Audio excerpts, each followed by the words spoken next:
Okay, मेरा नाम आकाश है और लास्ट क्लास में हमने ईएमआई स्टार्ट किया था। ईएमआई में हमने मैग्नेटिक फ्लक्स देख लिया था।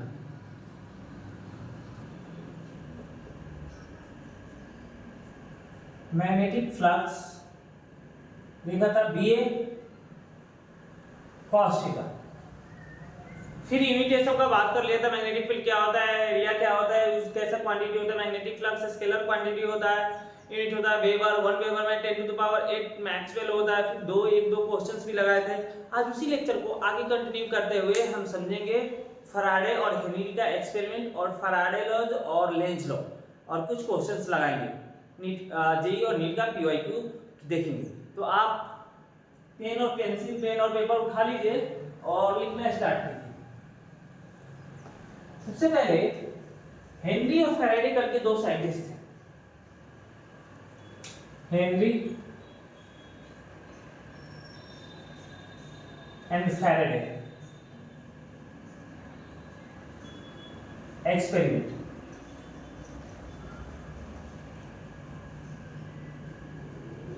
हेनरी और फैराडे का एक्सपेरिमेंट देखते हैं सबसे पहले।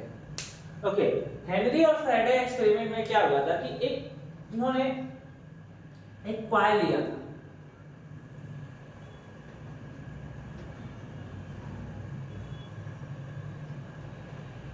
इन्होंने एक कॉइल लिया था और कॉइल को एक गैल्वेनोमीटर से ऐड गया था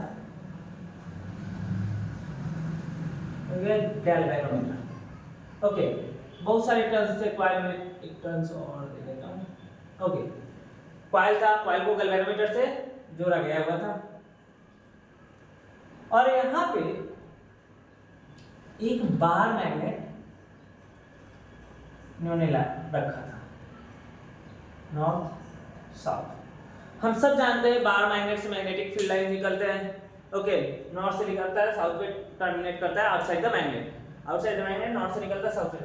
अब इस बार मैग्नेट को हेनरी और पहले एक्सपेरिमेंट में क्या किया, उन्होंने पहले क्या किया कि they move bar magnet towards square।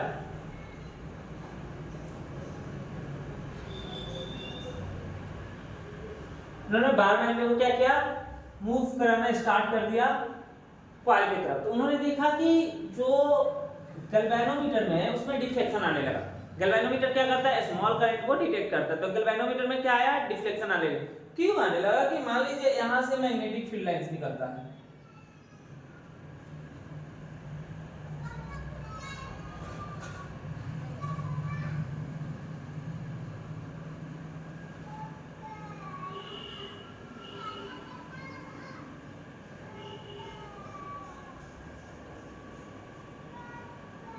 जैसे ही इस कॉइल के पास आएंगे तो फ्लक्स का चेंज होने लगेगा। ओके, अब जैसे ही आगे मूव कराने लगे, ओके, कॉइल में करंट इंट्रोड्यूस होने लगा, करंट की तरह ऐसे जाने लगा। करंट इंट्रोड्यूस होने के कारण क्या हुआ, गैल्वेनोमीटर में डिफ्लेक्शन शो करने लगा। Okay,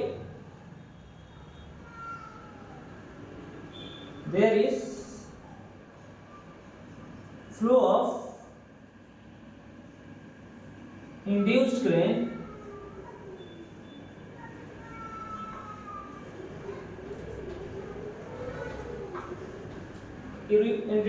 induced current in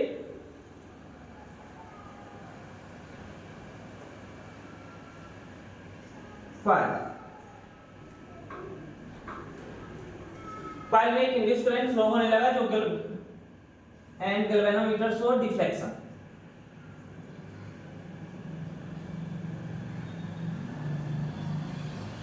galvanometer क्या करने लगा, डिफ्लेक्शन शो करने लगा, नो डाउट। दूसरा एक्सपेरिमेंट में इन्होंने क्या किया कि जो मैग्नेट है, बार मैग्नेट है, उसको स्टेशनरी रखा। सेकेंड में क्या किया, सेकेंड टाइम क्या देखा कि when bar magnet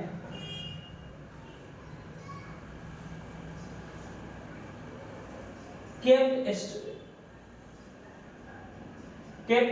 stationary।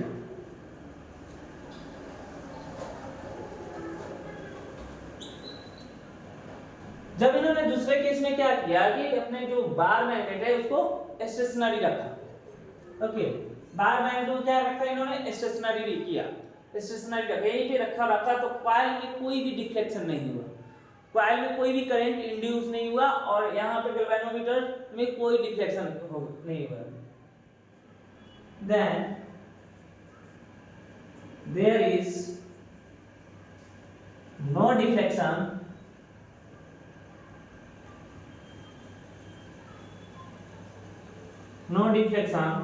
in galvanometer।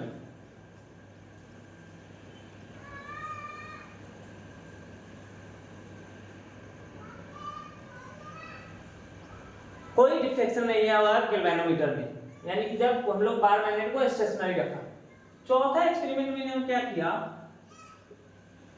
अब इसी बार मैग्नेट को एक पीछे की तरफ ले जाने लगे और एक बात इन्होंने और देखा कि जितना फास्ट मूव करेंगे गैल्वेनोमीटर को बार मैग्नेट को उतना ही फास्ट क्या होगा गैल्वेनोमीटर में डिफ्लेक्शन होने लगा। पहला एक्सपेरिमेंट में देखा कि जब वो बार मैग्नेट को कॉइल की तरफ ला रहे हैं तो क्या हुआ गैल्वेनोमीटर में डिफ्लेक्शन आया। दूसरे केस में इन्होंने क्या किया कि बार मैग्नेट को थोड़ा तेजी से लाया, स्पीड अप कर दिया तो करंट गैल्वेनोमीटर में डिफ्लेक्शन स्पीड हुआ, बहुत ज्यादा हुआ। फिर देखा इन्होंने कि जब बेल बार मैग्नेट को केप स्टेशनरी, बार मैग्नेट को ऐसा ही स्टेशनरी रखा तो कोई डिफ्लेक्शन नहीं दिखाई पड़ा गैल्वेनोमीटर में। ओके, यानी कि कॉइल में कोई करंट फ्लो नहीं हुआ। अगर एक बार मैग्नेट को फास्ट करते थे तो करंट तेज बढ़ती थी, अगर स्टेशनरी रखा तो कोई डिफ्लेक्शन भी नहीं हुआ। तीसरा, चौथे में दूसरा हो गया ना, तीसरा when they moved away bar magnet from coil, then the galvanometer क्या होता है, galvanometer deflected in opposite direction।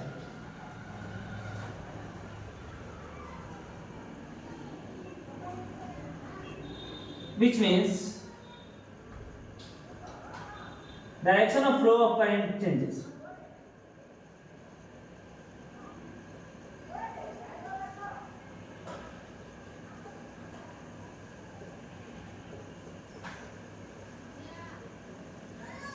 अब इन्होंने तीसरे केस में क्या किया, तीसरा एक्सपेरिमेंट में क्या किया, तीसरा एक्सपेरिमेंट में इन्होंने किया कि जो बार मैग्नेट है पहले इसको इधर लाया तो करंट का फ्लो हुआ, जब स्टेशनरी रखा तो कोई करंट का फ्लो नहीं है।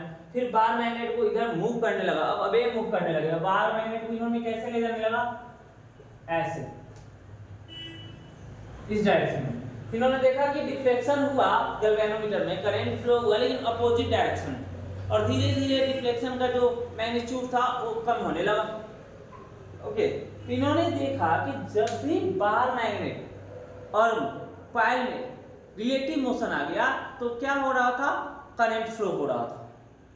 बार मैग्नेट स्टेशनरी है तो कोई करंट का फ्लो नहीं, बार मैग्नेट तेजी से मूव किया जा रहा है कॉइल की तरफ तो करंट का फ्लो हो रहा है और ज्यादा हो रहा है। फिर बार मैग्नेट को पीछे तो ले जाया जा रहा है, अवे फ्रॉम कॉइल ले जा रहा है तो इसमें भी करंट फ्लो कर रहा है लेकिन कैसे, अपोजिट डायरेक्शन में। फिर इन्होंने चौथा एक्सपेरिमेंट में क्या किया, चौथा एक्सपेरिमेंट में इन्होंने किया, हमने नोट डाउन कर लिया था ना। चौथा एक्सपेरिमेंट में इन्होंने ज्यादा कुछ नहीं किया, इस बार कॉइल को ही स्टेशनरी रखा, सॉरी बार मैग्नेट को ही स्टेशनरी रखा और कॉइल को मूव कराने लगे।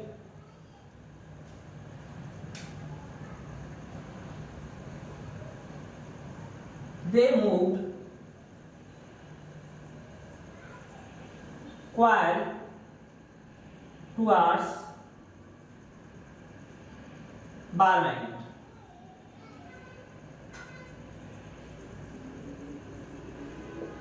and bar magnet kept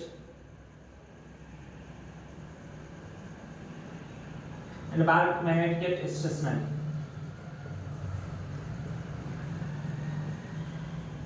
again they see deflection in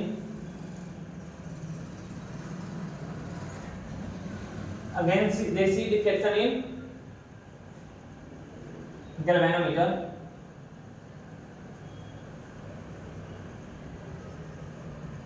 and induced current flow. Okay इस बार बार मैग्नेट को ही स्टेशनरी रखा और कॉइल को मूव कराने लगे, यानी कि कॉइल इधर भी वेलोसिटी से जाने लगा। तो क्या हुआ, अगेन डिफ्लेक्शन शुरू किया, गैल्वेनोमीटर में डिफ्लेक्शन हुआ, जिस कारण क्या हुआ, करंट का फ्लो हुआ। ओके, फिर इन्होंने क्या किया, अगर जितना तेजी से ले जाते तो उतना ज्यादा डिफ्लेक्शन होता था, उतना फास्ट डिफ्लेक्शन होता था, उतना ज्यादा कॉइल फ्लो करता था, और दूर ले जाते थे तो कॉइल का करंट का डिफ्लेक्शन क्या हो गया था, चेंज हो गया था, करंट का डायरेक्शन क्या हो गया था, अपोजिट होने लगा। ओके, इन्होंने इस एक्सपेरिमेंट से एक बात समझ में आई, यहाँ से इन्होंने एक रिजल्ट निकाला। रिजल्ट ये था कि जब भी बार मैग्नेट और कॉइल में रिलेटिव मोशन हो रहा है तो करंट का फ्लो हो रहा है। ओके, जब भी बार मैग्नेट और कॉइल में रिलेटिव मोशन हो रहा है, दोनों एक दूसरे से मूव कर रहा है, एक दूसरे के रेस्पेक्ट में मूव करने लग रहे हैं, तो क्या हो रहा है, करंट का फ्लो होने लग रहा है, इंड्यूस करंट प्रोड्यूस हो रहा है। तो यहाँ से एक बात समझ में आई,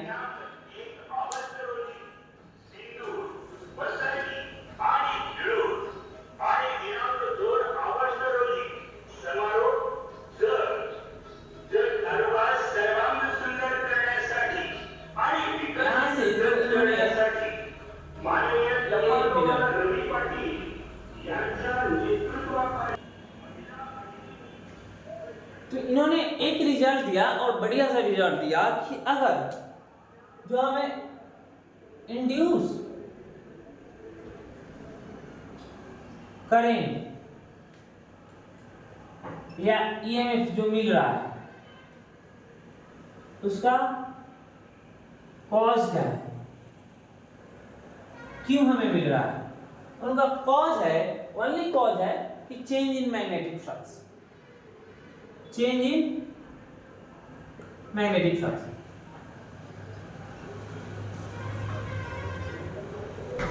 ये क्या बोल रहे हो sir, change in magnetic flux होता क्या है, तो देखते हैं।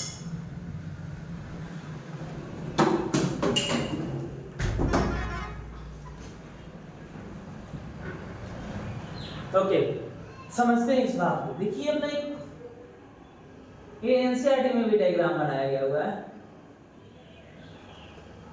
ऐसे नहीं होता डायग्राम, ऐसा रहता है।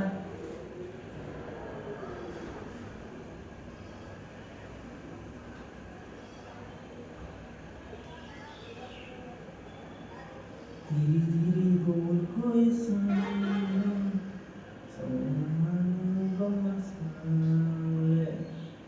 देखिए ये कॉइल था अपना, और यहाँ पे क्या था, बार मैग्नेट था। बार मैग्नेट से मैग्नेटिक फील्ड्स लाइन निकलते हैं। ओके, बार मैग्नेट से क्या निकलते हैं, मैग्नेटिक फील्ड लाइंस निकलते हैं।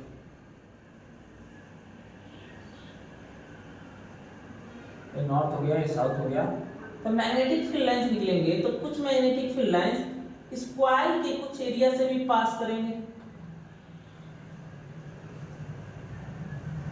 ओके, अब बताइए एरिया भी है कॉइल का, मैग्नेटिक फील्ड भी पास कर रहे हैं, तो यहाँ पे क्या हो रहा है, फ्लक्स जनरेट हो रहा है। अगर पास ला रहे हैं तो ज्यादा मैग्नेटिक फ्लक्स बन रहा है, दूर ले जा रहे हैं तो कम मैग्नेटिक फ्लक्स बन रहा है, और क्लोज अगर स्टेशनरी रख रहे हैं तो मैग्नेटिक फ्लक्स में चेंज ही नहीं हो रहा है। ओके, तो फाई चेंज हो रहा है, फ्लक्स का चेंज हो रहा है। ओके, फ्लक्स बन रहा है BA, और इसका चेंज होना जरूरी है। क्या होता है, फ्लक्स का चेंज होना। तो कारण क्या है, ईएमएफ इंड्यूस होने का, प्रोड्यूस होने का, मैग्नेटिक फ्लक्स में change in magnetic flux. Okay, magnetic flux क्यों बन रहा है, क्योंकि कॉइल के पास कुछ एरिया है। ओके, कॉइल के पास एरिया है, बार मैग्नेट के पास मैग्नेटिक फील्ड है, तो और क्या चाहिए, मैग्नेटिक फील्ड भी है, एरिया भी है, बस मैग्नेटिक फील्ड को चेंज कर दिया जा रहा है, तो फ्लक्स चेंज हो जा रहा है। आप फ्लक्स कैसे चेंज कर सकते हो, ये cos थीटा, इसमें से या तो आप मैग्नेटिक फील्ड चेंज कर दो, या तो एरिया को बढ़ाओ घटाओ, या एंगल चेंज करो। तो इसमें ना तो एरिया बढ़ाया जा रहा है घटाया जा रहा है, ओनली क्या किया जा रहा है, मैग्नेटिक फील्ड को चेंज किया जा रहा है, जिस कारण क्या हो रहा है, cos produce magnetic flux produce हो रहा है, चेंज हो रहा है, मैग्नेटिक फ्लक्स चेंज हो रहा है तो इंड्यूस करंट प्रोड्यूस हो रहा है। आया नहीं आया, नो डाउट। आगे देखते हैं। नाउ लेट्स सी, इन्होंने फैराडे ने ये सब एक्सपेरिमेंट करके इन्होंने दो लॉ दिया।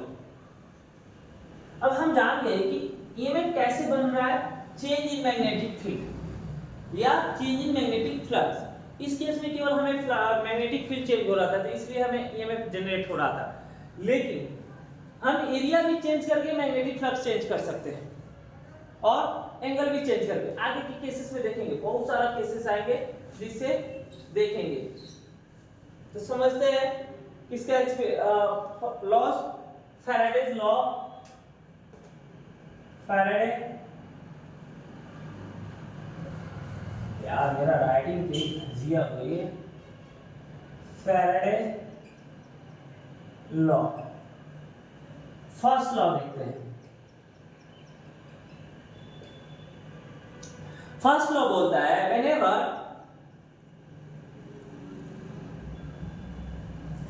there is change in magnetic flux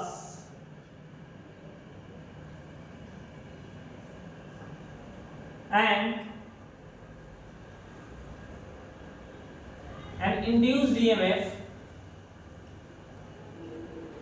is generated, is produced. Okay, whenever there is change in magnetic flux and induced EMF is produced. Okay, it lasts as long as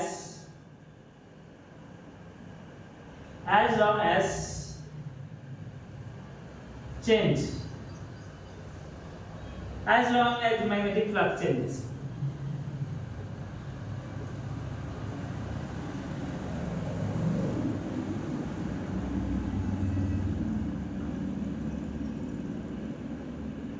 okay, पहला law आया, first law Faraday ने दिया कि whenever there is a change in magnetic flux and induced EMF is produced, it lasts as long as magnetic flux is changed. जितना देर तक magnetic flux change होगा उतना देर तक ही इंड्यूस ईएमएफ जनरेट होगा या करंट बनेगा, और करंट बढ़ने के लिए सबसे पहले क्या है, मैग्नेटिक फ्लक्स का चेंज होना चाहिए। ओके चलिए, रिलेटिव मोशन तो जरूरी है ही, लेकिन फ्लक्स भी चेंज होना चाहिए। रिलेटिव मोशन मतलब एरिया भी इधर जा रही है और मैग्नेटिक फील्ड भी इधर जा रही है, तब कोई फ्लक्स नहीं बनेगा, चेंज नहीं होगा। चलिए आगे देखते हैं सेकेंड लॉ। तो फर्स्ट लॉ इन्होंने बस ये बातें बताई। सेकेंड लॉ क्या बोलता है कि मैग्नीट्यूड कितना होता है वो बोल के देता है। पहले तो इन्होंने बताया, फर्स्ट लॉ क्या बोला कि whenever there is change in magnetic flux and induced EMF is generated, it lasts as long as magnetic flux change। इतना बोल के इन्होंने फर्स्ट लॉ इतना बोल के शांत हो गया। सेकेंड लॉ में क्या हुआ, मैग्नीट्यूड निकाल के दिया गया। ओके, तो मैग्नीट्यूड कितना दिया गया हम देखते हैं। आगे यार निकालने वाला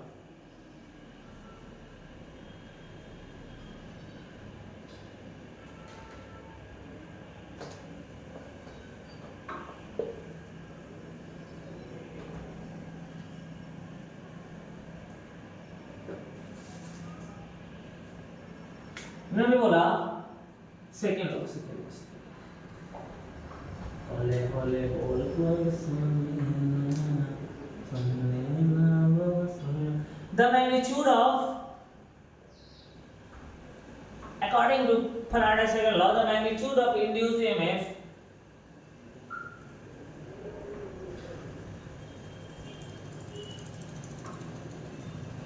is directly proportional to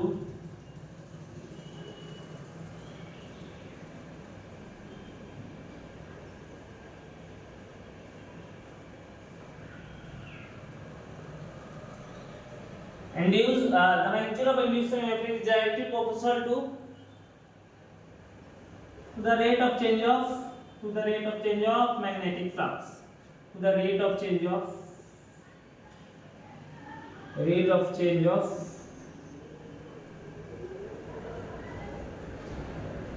magnetic flux.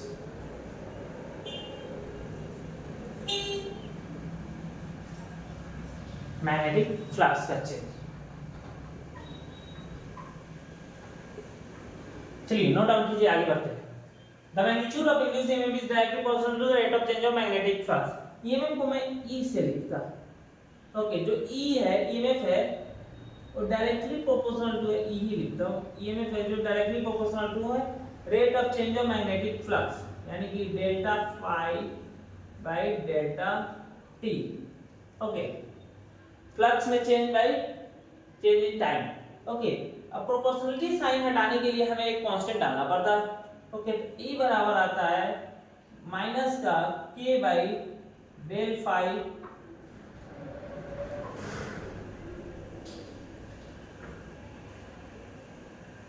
Negative sign इसलिए आया क्योंकि ये डायरेक्शन ऑफ इंड्यूस करंट बताता है, इंड्यूस ईएमएफ का डायरेक्शन बताता है। हम लोग लेंज लॉ से समझेंगे।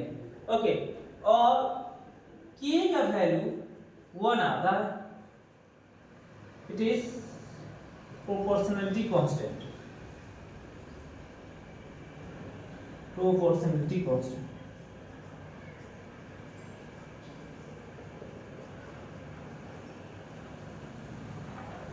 तो हमें E बराबर कितना मिला, माइनस का E इक्वल टू माइनस का change in magnetic flux by change in time. Negative sign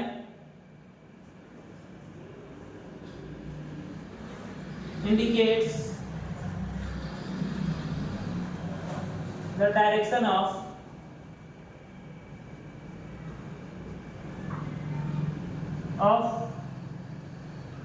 induced EMF, induced current। अब हम समझेंगे लेंज लॉ से निकालना सीखेंगे। नोट डाउन कीजिए यहाँ तक।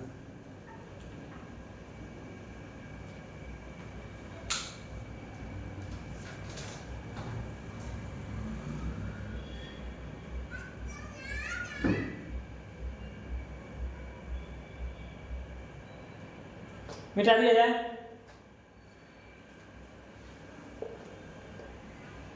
अभी हमें क्या मिला है, इंड्यूस्ड ईएमएफ मिला है। इंड्यूस्ड ईएमएफ कितना मिला है, माइनस का del phi by del T. अब जो ईएमएफ है, ईएमएफ आया change in magnetic flux by change in time.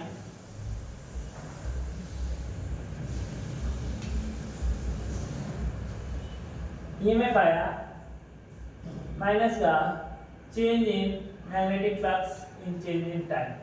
Okay, ये नेगेटिव साइन डायरेक्शन बताता है। डायरेक्शन ये बताता है कि जो चेंज होगा, जो इंड्यूस ईएमएफ होगा, वो अपोज करेगा किसका, चेंज का, मैग्नेटिक फ्लक्स का। वो लेंज लॉ से सीखेंगे कैसे होता है।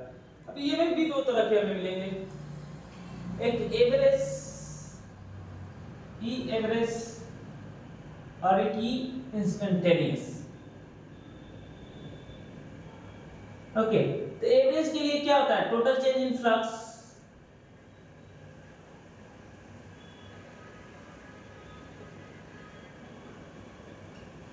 Bye total time.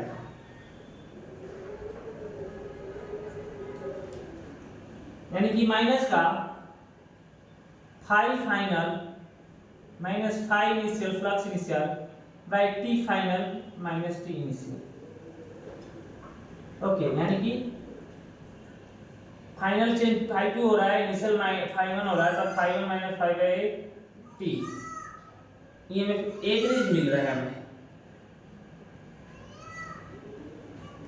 और यहाँ से हमें क्या मिलेगा, इंस्टेंटेनियस। इंस्टेंटेनियस के लिए क्या करना पड़ेगा, हमें इंस्टेंटेनियस एक स्मॉल टाइम के लिए दिया जाता है। तो स्मॉल टाइम के लिए हमें क्या करना पड़ता है, डिफरेंशिएट कर दीजिए, हमें मिल जाएगा आंसर। तो डिफरेंशिएट कर देंगे, माइनस का D phi by D T, limit t tends to 0। चलिए, अब ईएमएफ मिल गया था, हमें करंट भी मिलेगा। करंट का बात मान लेते हैं, तो आई एवरेज करंट बराबर क्या आता है, EMF by time, E average upon T. Oh sorry, T नहीं, resistance V equal to I R. ये ना क्या होता है, मैक्सिमम पोटेंशियल डिफरेंस। मैंने सर्किट जो पे okay, I instantaneous, okay, I instantaneous बराबर हो जाएगा E instantaneous upon R. Okay, चलिए यहां तक कोई इशू? तो आगे इस पे सवाल क्वेश्चंस देखते हैं, ये नोट डाउन कर लीजिए, क्वेश्चंस लगाइए।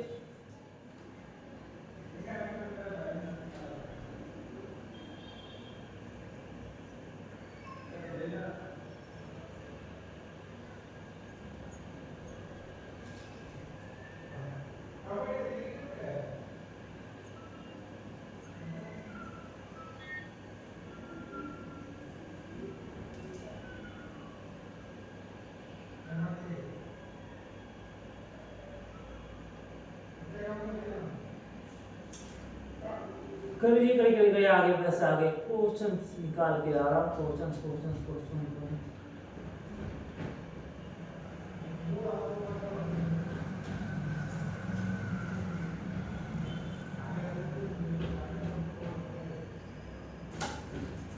क्वेश्चंस ये नोट डाउन कीजिए ना, क्वेश्चंस मैं खुद से ही ले जाऊं।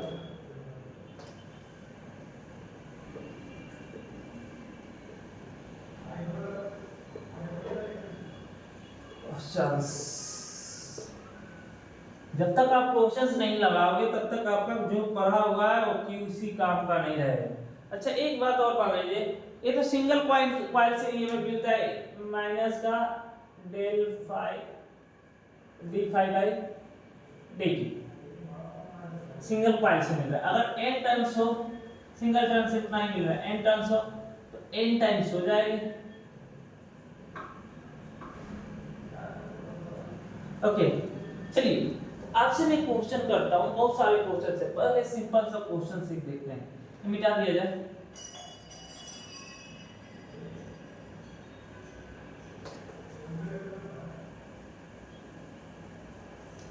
पहला क्वेश्चन नंबर 1 क्या है? Question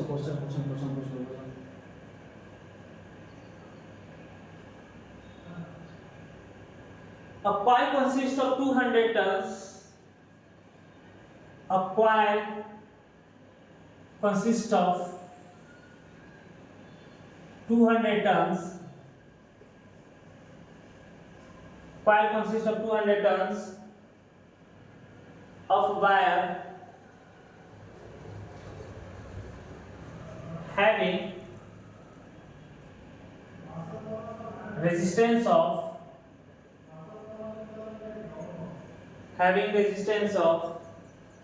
2 ohm, having resistance of 2 ohm. Each turn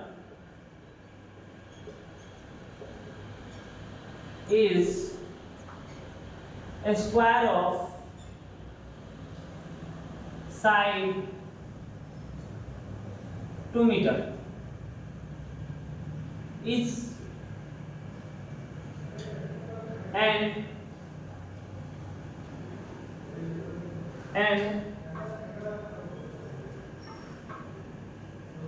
uniform magnetic field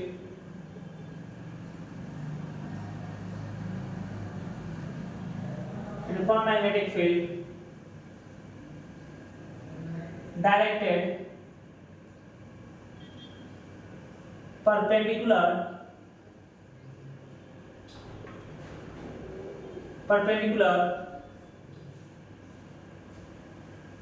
to the plane of the coil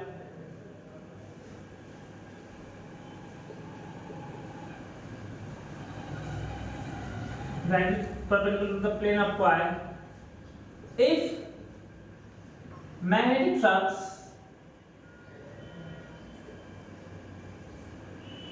changes 0 to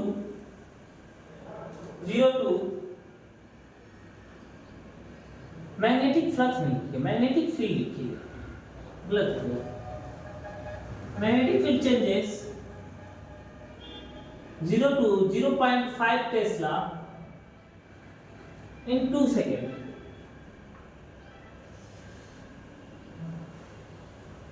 Then find, तीन चीज मुझे बताना है। पहला EMF, दूसरा करंट एंड तीसरा चार्ज। पॉज करके स्टार्ट हो जाइए। क्वेश्चन पढ़ता हूं।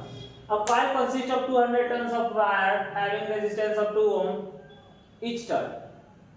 Each turn is a square of side 2 meter and uniform magnetic field directed perpendicular to the plane of coil. If magnetic field changes 0 to 0.5 Tesla in 2 seconds, then find EMF, current और charge flow. Very simple. Very simple. चलिए सबसे पहले EMF निकालेंगे, current निकालेंगे, charge निकाल लेंगे। मैं मिटा दूं क्या?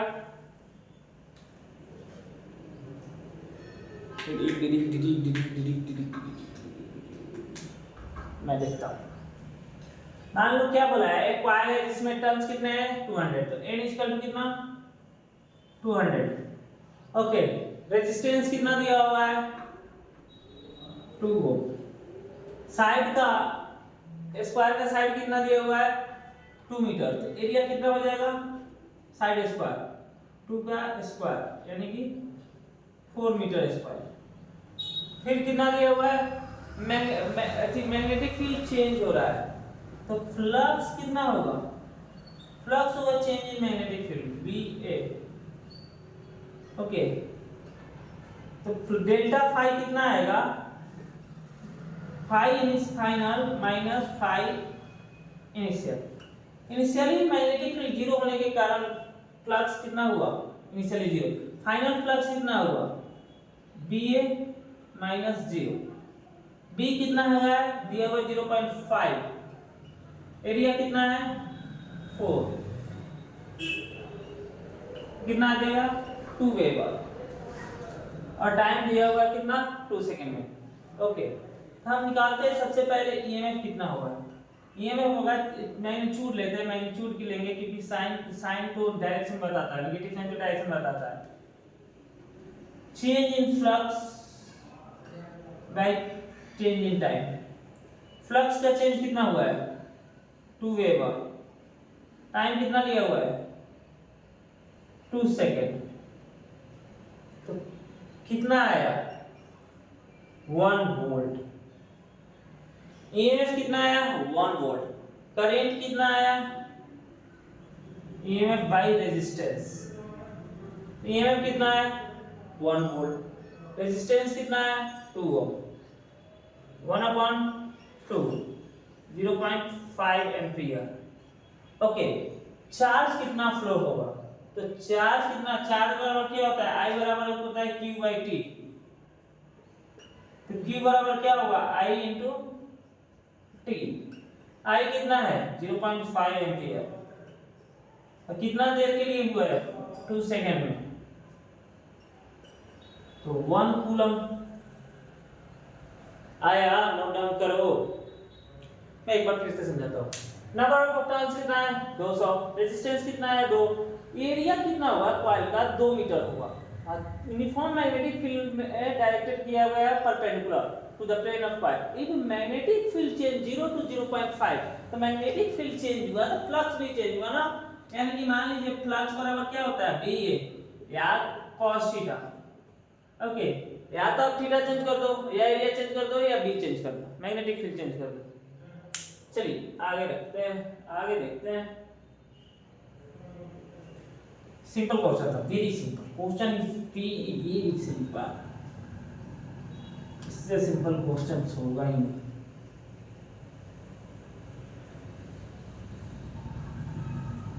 एक बार बहुत पहले न्यूज में क्वेश्चन पूछा गया था, मुझे क्वेश्चन से याद नहीं है, लेकिन उसमें पूछा क्या था मुझे ये मालूम है, मुझे एज इट इज क्वेश्चन याद नहीं है बस, लेकिन उसमें पूछा क्या गया था ये मुझे मालूम है। देखिए पूछा क्या गया था, पूछा क्या गया होता कि what is the formula of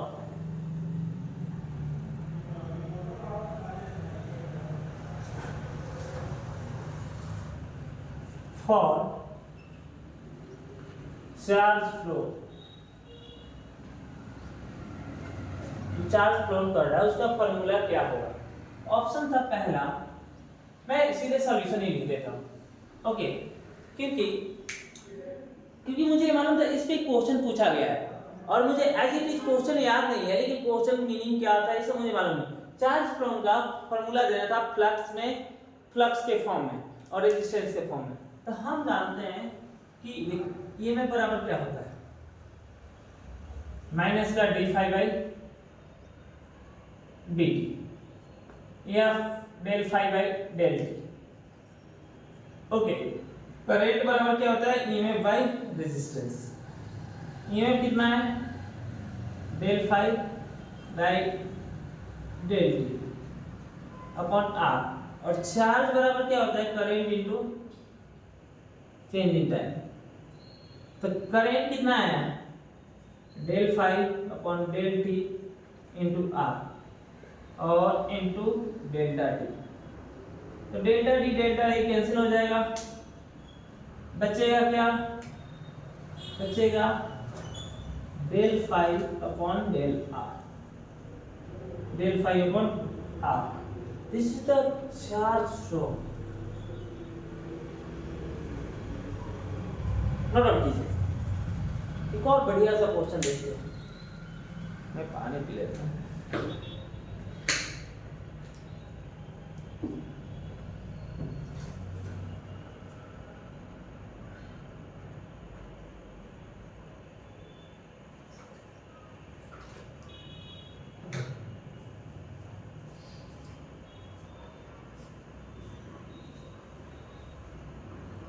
और क्वेश्चन देखते हैं इसमें। अरे यार मैं किससे भी टाड़ा हूँ, मेरा दिमाग काम करना बंद कर दिया आजकल। हौले हौले बोल कोई सुनना है।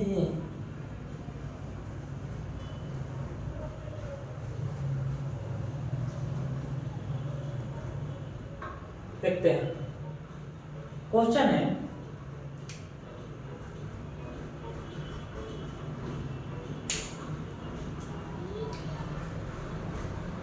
a circular coil is placed perpendicular to the plane in a uniform magnetic field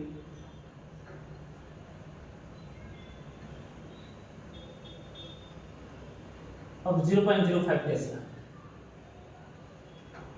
Okay, uniform magnetic field of 0.05 Tesla. The radius of coil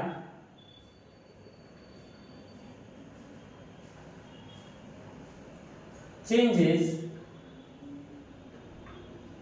at the rate of, एकदम नीट में कुछ क्वेश्चन पूछा गया, नीट का PYQ है, at the rate of 2 millimeter per second. Okay. Resistance of coil, resistance था या EMF था, मैं भूल रहा हूँ, चलिए EMF of coil, sorry, find the EMF when radius of coil is 2 centimeter. कीजिए, चलिए कैसे करेंगे। देखिए मैं बोल क्या रहा हूँ, क्वेश्चन समझा रहा हूँ, सॉल्यूशन के लिए क्वेश्चन समझाता हूँ। बोल क्या है, एक यूनिफॉर्म मैग्नेटिक फील्ड है। This is the uniform magnetic field. This is the uniform magnetic field. How British speaks English. इसमें इस यूनिफॉर्म मैग्नेटिक फील्ड का मैग्नीट्यूड कितना दिया हुआ है, यूनिफॉर्म मैग्नेटिक फील्ड दिया हुआ है 0.05 टेस्ला। ओके, एक चेंजेस श्रिंकिंग, चेंज नहीं था यहाँ पे, श्रिंक था, श्रिंक था, यानी कि क्वाइल है, इसका रेडियस धीरे धीरे धीरे धीरे कम हो रहा है, यानी कि धीरे धीरे धीरे धीरे इसका रेडियस क्या हो रहा है, कम हो रहा है। और रेट ऑफ श्रिंकिंग क्या है, 2 मिलीमीटर पर सेकेंड है, यानी कि इनडायरेक्टली हमें dr/dt दे दिया, कितना दिया हुआ है, 2 मिलीमीटर पर सेकेंड, 2 मिलीमीटर यानी कि 2 × 10⁻³ मिलीमीटर पर सेकेंड हमें दिया हुआ है। और हमसे पूछा जा रहा है कि ईएमएफ बताइए कब, जब coil 2 centimetre, radius coil 2 centimetre, जब रेडियस कॉइल 2 सेंटीमीटर हो जाए तो देखिए ईएमएफ कब जनरेट होता है, फ्लक्स चेंज होने के कारण। अब फ्लक्स क्या होता है, बीए। फ्लक्स कैसे चेंज होगा, या तो मैग्नेटिक फील्ड चेंज करो, या एरिया चेंज करो, या एंगल चेंज करो। तो देखो इसमें तो एंगल चेंज किया नहीं जाएगा, ओके कैसे होगा, तो हम इसमें एरिया का चेंज हो रहा है, देखते हैं फ्लक्स ईएमएफ बराबर क्या होता है, माइनस का d∅/dt, ओके फाई बराबर क्या होता है, ba dba/dt, okay magnetic field constant है तो बाहर फेंक दे b,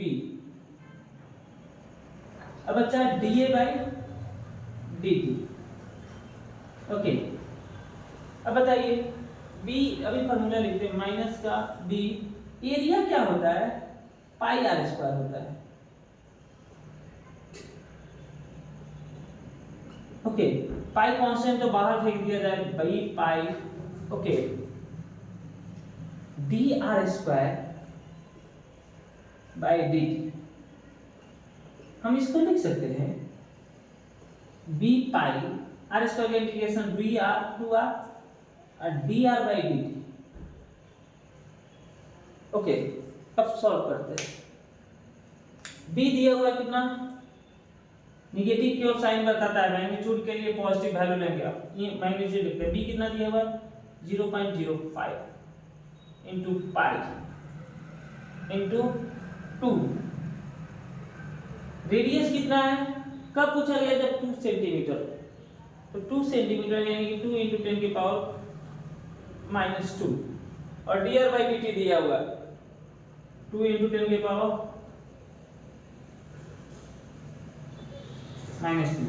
0.5 into 4 8, 0.5 into 8 कर लो यार, 0.4 आएगा, 2 2 जा 4, 4 2 जा 8, 8 2 पाई आ गया, 0.2 2 जा 4 2 जा 8, 8 5 जा 40, 0.4 into पाई into 10⁻², 10⁻³ 10⁻⁻5 में से इसे 4 पाई into 10⁻⁻6 भी लिख सकते हैं, ओके तो ये था सिंपल क्वेश्चन से। हम आगे भी क्वेश्चंस लगाएंगे और अभी बहुत सारे क्वेश्चंस नीट के, जेई के सारे क्वेश्चंस हम सॉल्व करेंगे, और इसमें मैग्नेटिक फ्लक्स कैसे चेंज कर सकते हैं। मान लीजिए अगर ये कॉइल है तो या तो इसमें आप मैग्नेटिक फील्ड चेंज कर दो या इसका एरिया चेंज कर सकते हो, और कैसे कर सकते हैं, इसको रोटेट करके, इसको रोटेट कर दीजिए, एंगल चेंज होगा, एंगल चेंज होने के कारण फ्लक्स चेंज होगा, फ्लक्स चेंज होने के कारण ईएमएफ जनरेट होगा। हमारे जितने भी मोटर्स होते हैं, जनरेटर होते हैं, उसमें ईएमएफ ऐसे ही चेंज किया जाता है, फ्लक्स ऐसे ही चेंज किया जाता है, क्योंकि आप जनरेटर का एरिया चेंज नहीं कर सकते हो, उसके इनसाइड वाला मैग्नेटिक फील्ड चेंज नहीं कर सकते हो। चेंज कैसे कर सकते हो, इसको एंगुलर वेलोसिटी से ओमेगा से रोटेट करके इसका एंगल चेंज कर सकते हो। अगर आपको वीडियो अच्छा लगा तो अपने दोस्तों के साथ शेयर कीजिए और लाइक कीजिए, सब्सक्राइब कीजिए, जिससे मुझे मोटिवेट मिलता रहे कि मैं फ्यूचर में और भी हार्ड वर्क करूँ और आपके लिए अच्छा कंटेंट लाऊं।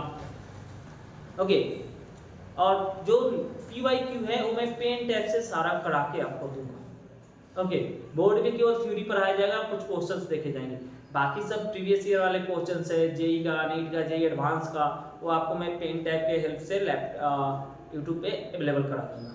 Thank you for watching and have a nice day.